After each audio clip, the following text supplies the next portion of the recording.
Hey Libra, it's Empress Rose here. Welcome to your reading. These are general readings. Take what works, leave what doesn't. And if I don't catch your wavelength or storyline on this reading, check your other major placements. And if I do catch your storyline or wavelength on this reading, you can join me in Vimeo afterwards. So we're going to do the traditional tarot spread here, and then if that resonates, you can go to the extended over in Vimeo.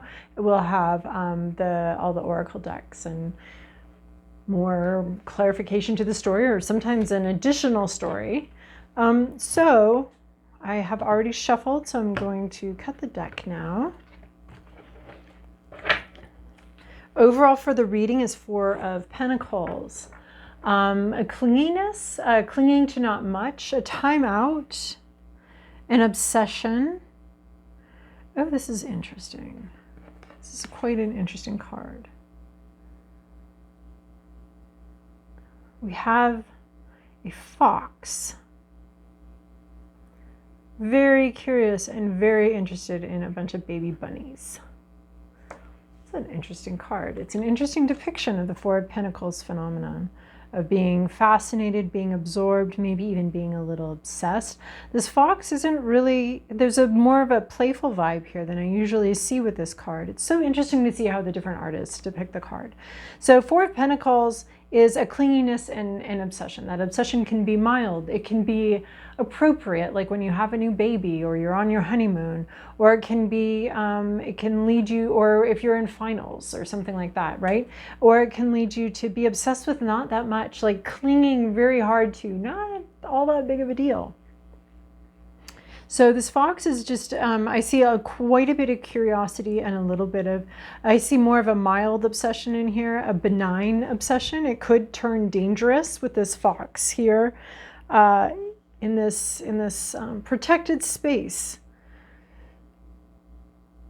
So fascinating. There's some vulnerability also here in this obsession.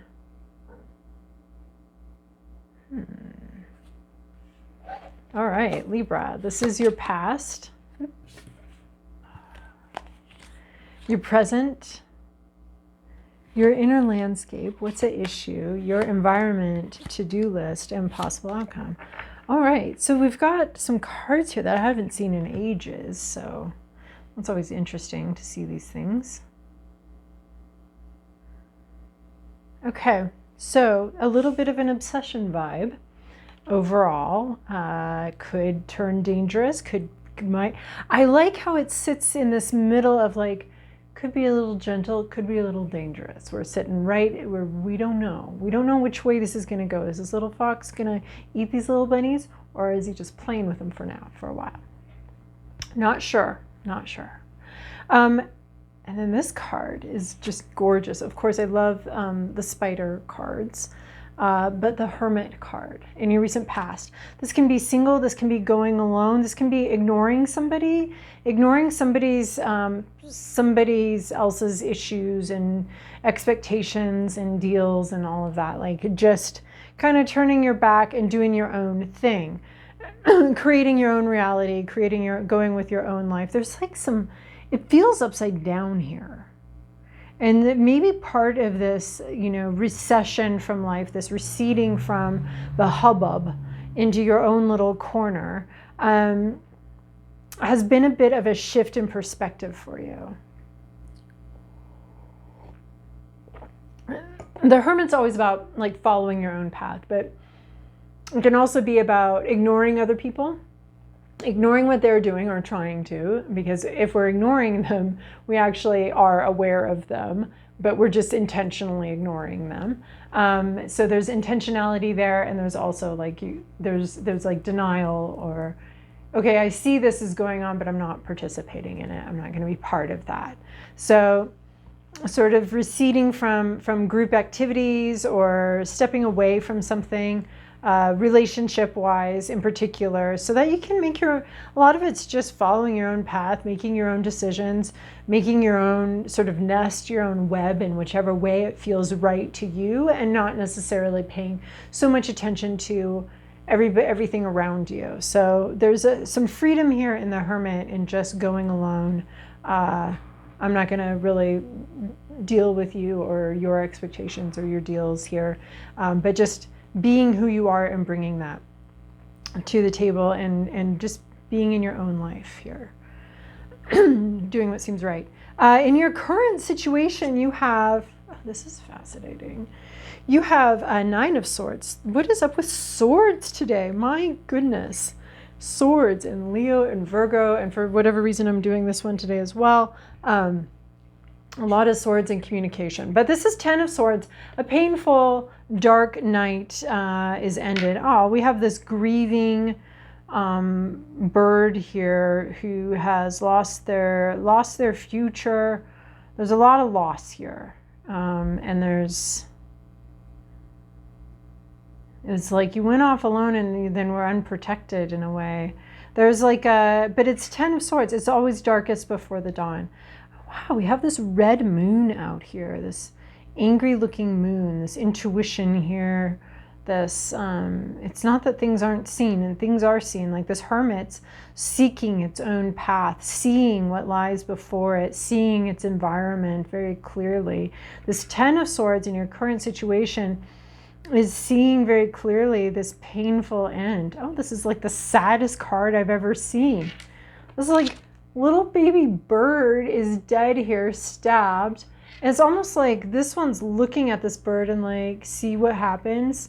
See what you did? You complained and I killed it.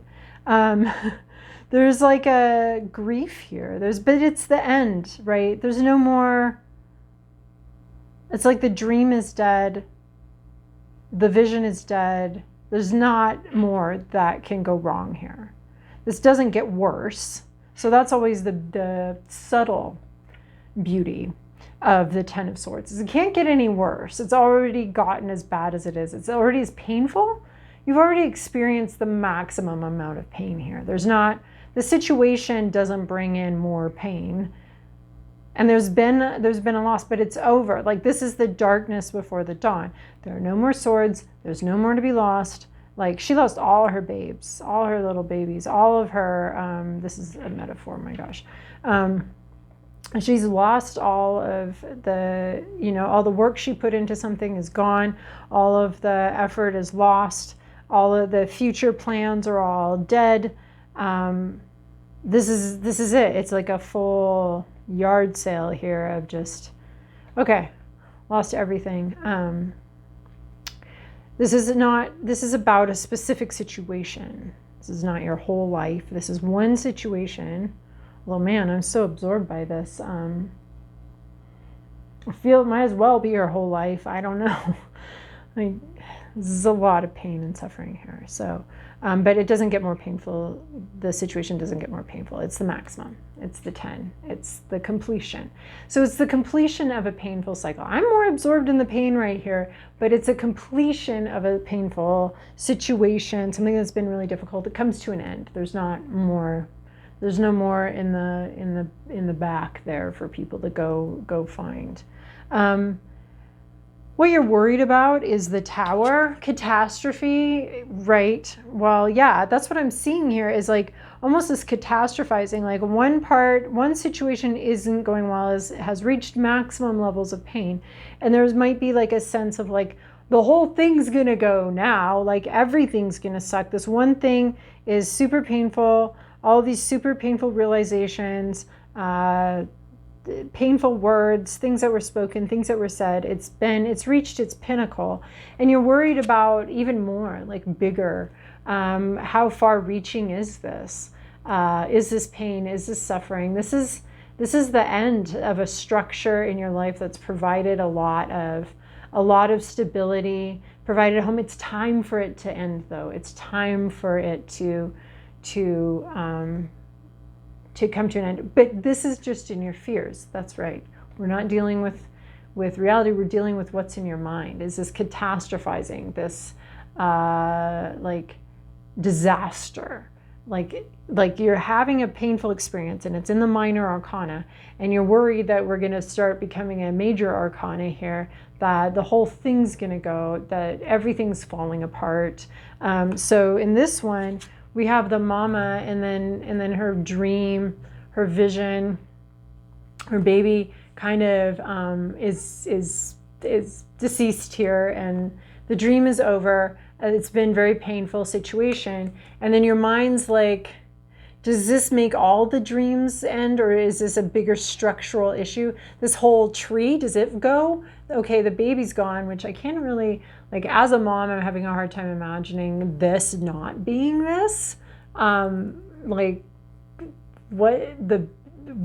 how is this like, it's supposed to be less than this, but I don't see it right now. I'm struggling with that. But it's supposed to be, so we'll just read 10 of Swords as if it's just the 10 of Swords regularly, and I'll start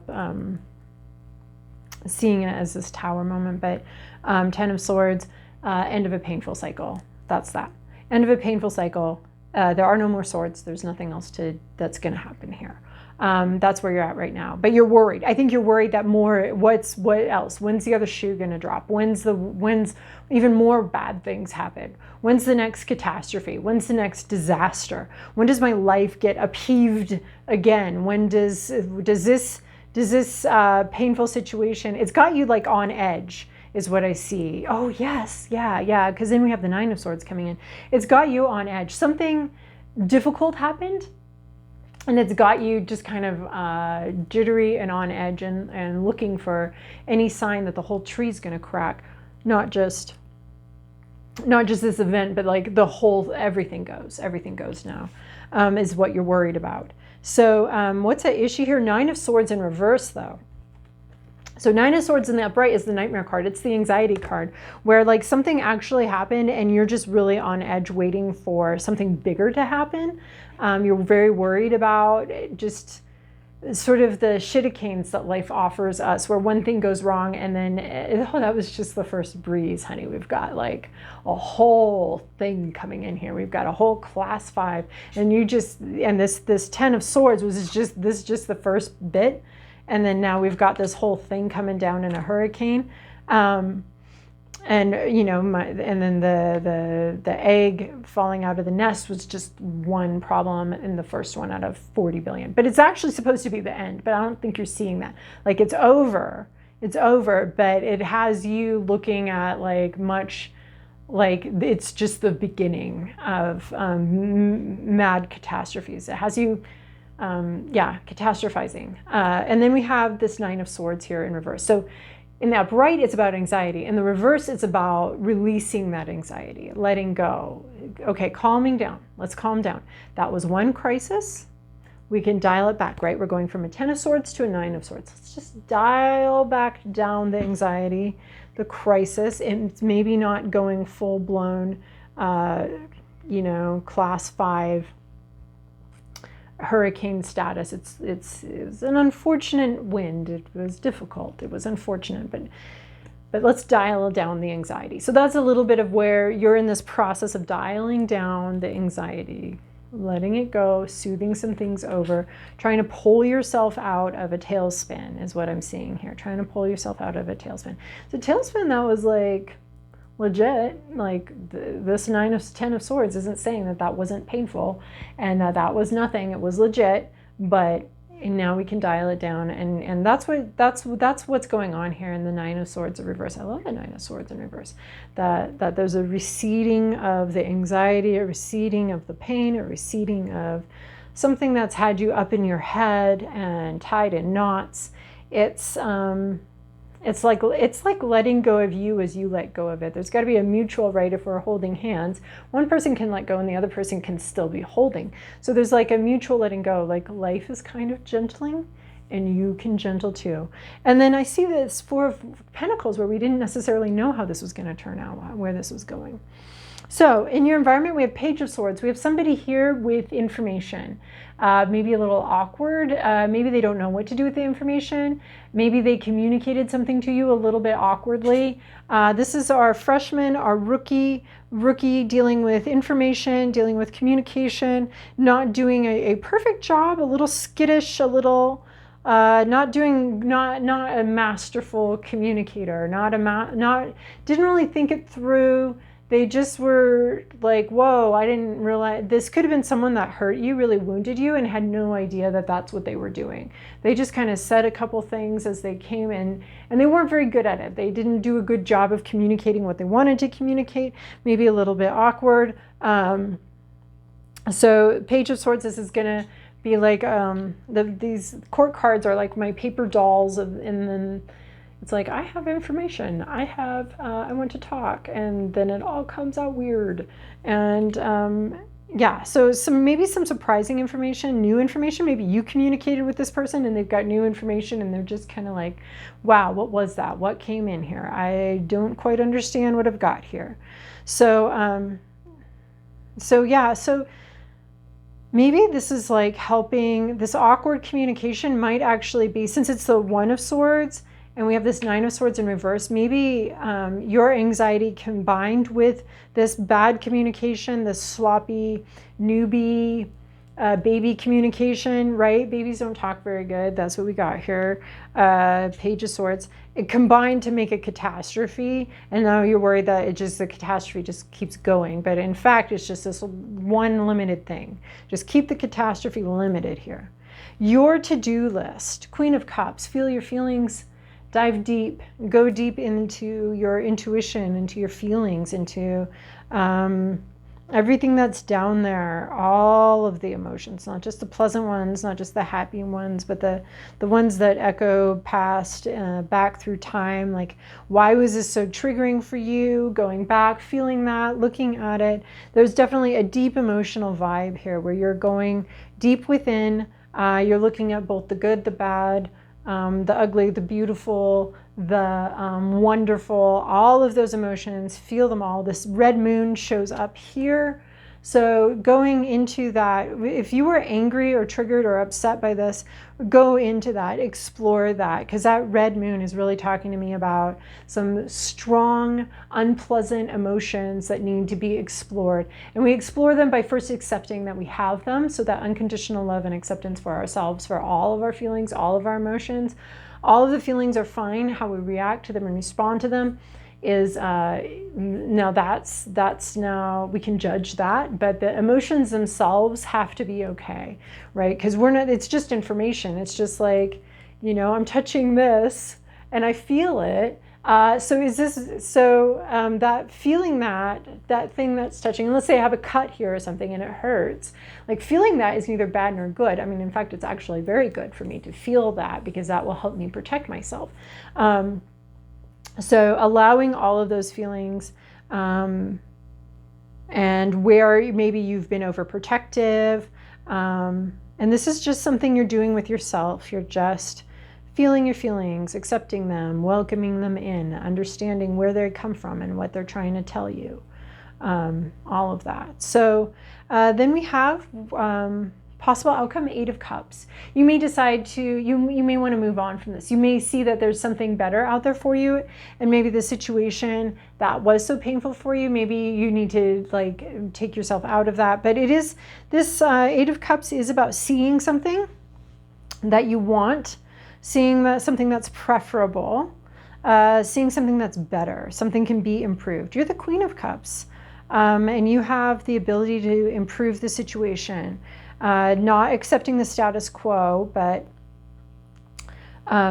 looking towards, something's caught your eye, something's sort of leading you forward. You're sniffing out your path to happiness, and you're moving forward with something and sort of finding some happier ground, some happier place, something that's more fulfilling to you. Maybe not going to create quite so much topsy-turvy energy. So that's a possible outcome. You may dive deep into your emotions and realize that that there's something more that you want, and that you'd like to go towards it more. All right, Libra, I hope that was helpful for you. Thank you for your likes, subscribes, and comments. And if that resonated, join me on Vimeo. If not, sayonara.